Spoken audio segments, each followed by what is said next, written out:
Hello అండి, ముందుగా అయితే నా ఛానల్ని సబ్స్క్రైబ్ చేసుకోండి. అందరూ బాగుండాలి, అందులో మేము ఉండాలండి. అలాగే ఈరోజు వీడియో ఏంటంటే మా కరివేపాకు గార్డెన్ అయితే చూపిస్తున్నానండి. కరివేపాకు అయితే ఆరోగ్యానికి అయితే చాలా మంచిదండి. ఈ కరివేపాకు హెయిర్కి అలాగే మనం కర్రీస్లో కూడా వాడుకుంటాం కదండి. మనం ఏదన్నా పులుసు పెట్టుకున్నప్పుడు, అలాగే చికెన్ కర్రీలో, అలాగే ఫిష్ కర్రీలో మనమైతే ఎక్కువగా కరివేపాకుని అయితే యూస్ చేస్తాం కదండి.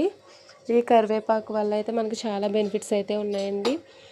మనం హెయిర్కి అప్లై చేసుకుంటే కూడా చాలా బాగుంటుంది. మనం కరివేపాకు పచ్చడి చేసి కూడా తినొచ్చండి. కరివేపాకు పచ్చడి కూడా ఆరోగ్యానికి అయితే చాలా మంచిదండి.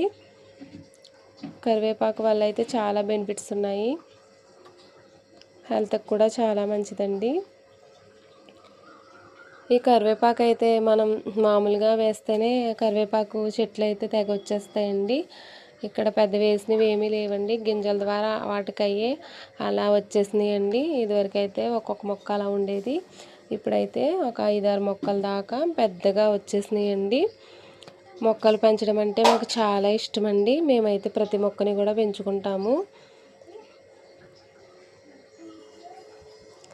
మనమైతే ఇంకా కరివేపాకు కోసం బయటికి అయితే వెళ్ళక్కర్లేదు.